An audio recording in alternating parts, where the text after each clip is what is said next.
Pessoal, bom dia. Queria agradecer à comissão científica pela oportunidade de estar aqui no SPLAD. E depois de falar de tanta complicação aqui, né, vamos dar uma aceleradinha, porque assim ninguém vai ficar com fome. O assunto aqui nosso aqui é o acesso ao estômago excluso, né? Como que vamos fazer, né? Faz a cirurgia, o estômago fica lá largado. E aí eu vou trazer aqui algumas alternativas de como abordar esse estômago.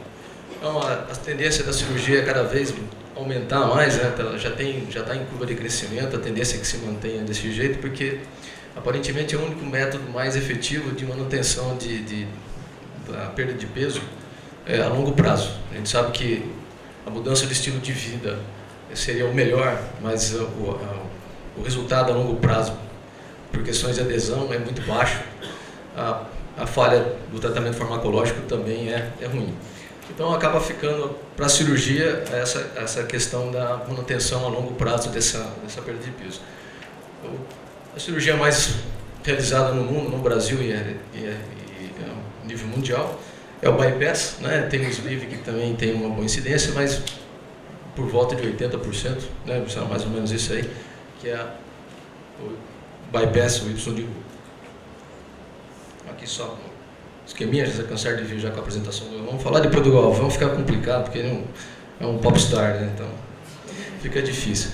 As principais indicações, por que nós vamos buscar um estômago excluso, né? Por que nós temos interesse de avaliar um estômago excluso? Normalmente as maiores indicações seriam por quadro de anemia e dor abdominal, mas também tem a presença de sangue, sangramento oculto, em que você já avaliou o restante do delgado, do estômago e do cólon, né, que sobrou do estômago, do pouch.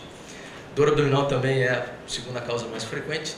Existem relatos de distensão, do estômago fica isolado, mas ele acaba tendo distensão. Achados de exame, o paciente vai fazer algum exame de imagem, tomografia, ressonância, acaba encontrando algum achado específico dentro do estômago e aí vai se buscar, né? Acesso à papila, que apesar de não ser do estômago excluso, mas acaba sendo praticamente bem próximo, e a realização de gastrostomia endoscópica, principalmente pacientes que têm alto grau de desnutrição por conta da cirurgia. Existem três métodos aqui que eu encontrei para poder citar para vocês. O primeiro método de avaliação seria radiológico, o segundo é endoscópico, que é teoricamente o nosso assunto principal, e a abordagem cirúrgica.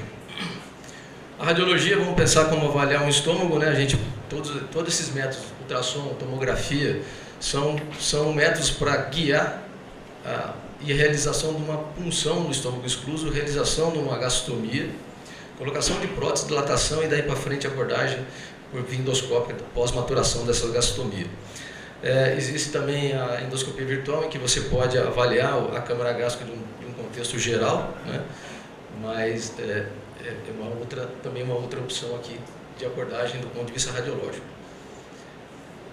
A cirurgia, só para citar, na realidade, a cirurgia fica restrita para todas as falhas dos métodos de abordagem endoscópica, né? Ou qualquer outro método que foi tentado e não teve resultado. Então a cirurgia acaba ficando como uma última opção, porque vocês viram aí que mexer em cirurgia prévia é difícil também. E aí nós temos as técnicas endoscópicas para avaliação desse estômago excluso. Nós temos a endoscopia standard, resolvi chamar assim, né? A endoscopia de balão, a endoscopia pelo espiral, e também agora os novos relatos na literatura através da ecoendoscopia.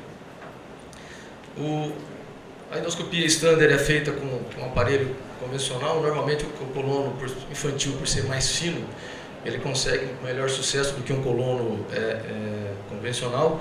E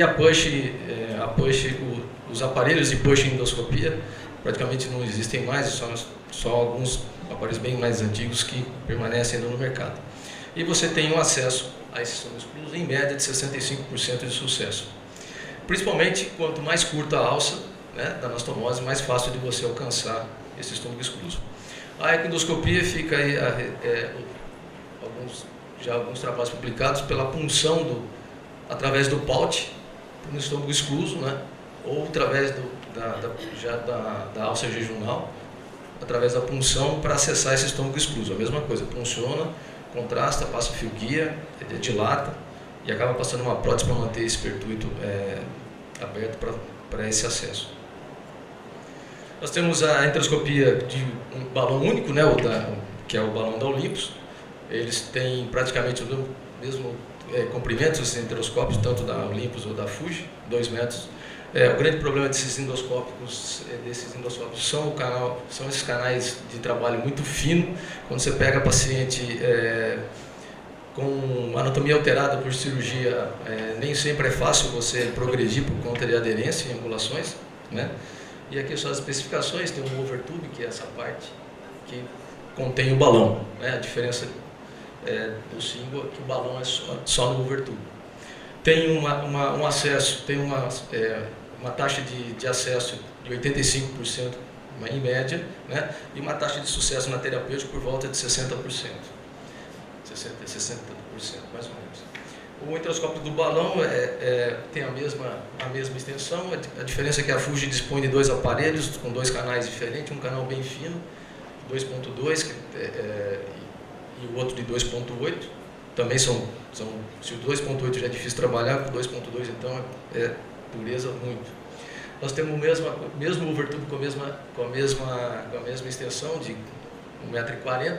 A diferença é que além do overtube, do balão no overtube, o aparelho da Fuji você instala um balão na ponta do aparelho. Existe um canalzinho bem minúsculo que faz com que o ar chegue ali para dilatar, para expandir esse balão. A taxa de acesso, de sucesso ao acesso ao estômago excluso é similar ao 5, 80, por volta de 87%, e a taxa de sucesso nessas terapêuticas também em torno de 65%. Vocês veem que mais ou menos as taxas são similares, inclusive comparado com a enteroscopia standard. O último enteroscópio lançado no mercado, ele é um enteroscópio, na realidade, ele não é um enteroscópio que foi lançado, mas sim o overtube, que vai por dentro de qualquer um desses enteroscópios. Inicialmente ele foi lançado para o da Olympus, mas ele cabe agora em qualquer um deles. A diferença é que você tem um overtube com um segmento de 20 centímetros aqui na ponta distal, com essas cristas do espiral aqui em torno de 5 milímetros de altura, e você, com essas 2 manoplas, você faz sentido de rotação. Então você reveste o endoscópio com o overtube e entra e vai que nem parafuso, vai no sentido horário para tirar sentido anti-horário. Está sendo desenvolvido do ponto de vista mecânico. Agora você não vai nem fazer força mais, você pisa no pedal, vai para frente, pisa no pedal, volta para trás. Também tem a mesma taxas similares de acesso e taxas similares em torno de sucesso do ponto de vista terapêutico. Eu estou usando aqui 2 casuísticas nacionais, uma é da Adriana Costa, que ela fez de 2008 a 2011 53 pacientes, sendo que 60% deles eram dentro do protocolo, 40% deles eram sintomáticos. O tempo médio das cirurgias é quase 8 anos, né? E o acesso excluso, ela teve um sucesso de 90,56%, e dentro desses pacientes, 91 deles foram possíveis de serem tratados. E o tempo médio, e o tempo que ela gastou variou de 7 minutos a 140 minutos. A outra casuística que eu uso aqui também é da Adriana Safato, do Hospital das Clínicas, de 2004 a 2010, também 95 pacientes, sendo parte de protocolo, parte de pacientes sintomáticos. O acesso excluso por volta de 81 pacientes, 85%, e o tempo médio variou de 5 a 90 minutos. Os achados são os mais variados possíveis, desde úlceras, gastrite de tudo quanto é jeito, gastrite erosiva, gastrite entemática, gastrite hemorrágica, tumores gástricos são poucos relatados na literatura. O acesso também, eu citei aqui a nossa biodigestiva porque é uma das indicações mesmo do procedimento. Pacientes com metaplasia, tem migração de anel, que migrou para o estômago excluso, tem abordagem de fístula, colocação de identificação de fístula, né? As complicações para a parte endoscópica, em média, 1% nos exames para para diagnóstico. A terapêutica sempre tem uma taxa maior de complicação. Uma complicação, um achado frequente na enteroscopia de balão é a pancreatite, principalmente o duplo balão, provavelmente por trauma da papila. Perfuração por endoscópio em anatomia alterada por cirurgia e angulações de aderência favorece esse tipo de situação. Complicações inerentes ao procedimento terapêutico, né? E paciente distendido por manipulação de aderência ou distensão aérea pelo exame. Então aí tem uma opção de melhorar essa dor abdominal se a gente usar insuflador de CO2, que é bem melhor nesses exames prolongados em termos de diagnóstico. Então a enteroscopia, na minha visão, ela é um método seguro, deveria ser usado sempre como primeira opção, permite o acesso excluso com alta taxa de alcance, de 85% a 90%.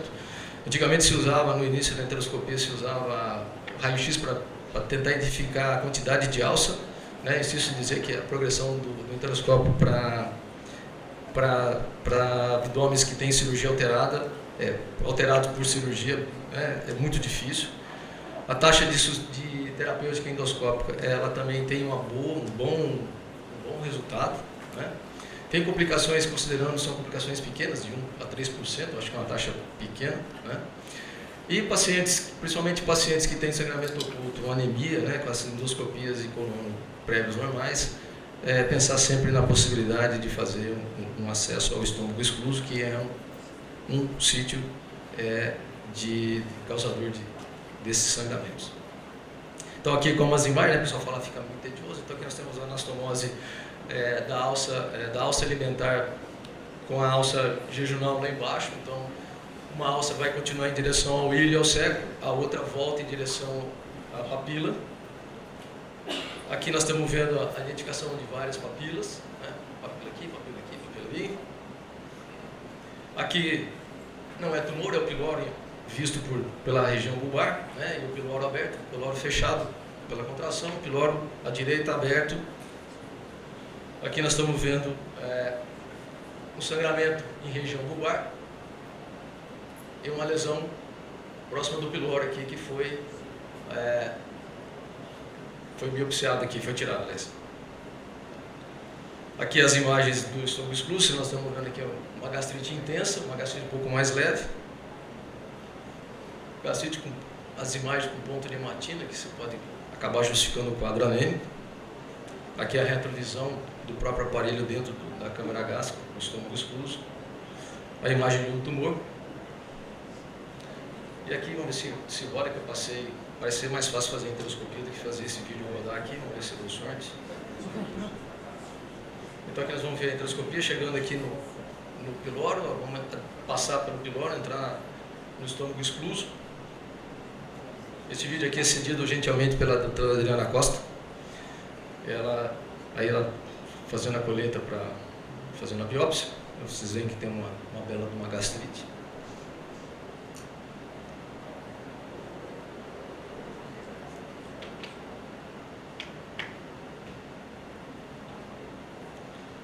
Tendência que sangra um pouquinho mesmo na biópsia, que é um estômago residual, né? Então é isso aí. Obrigado pela atenção.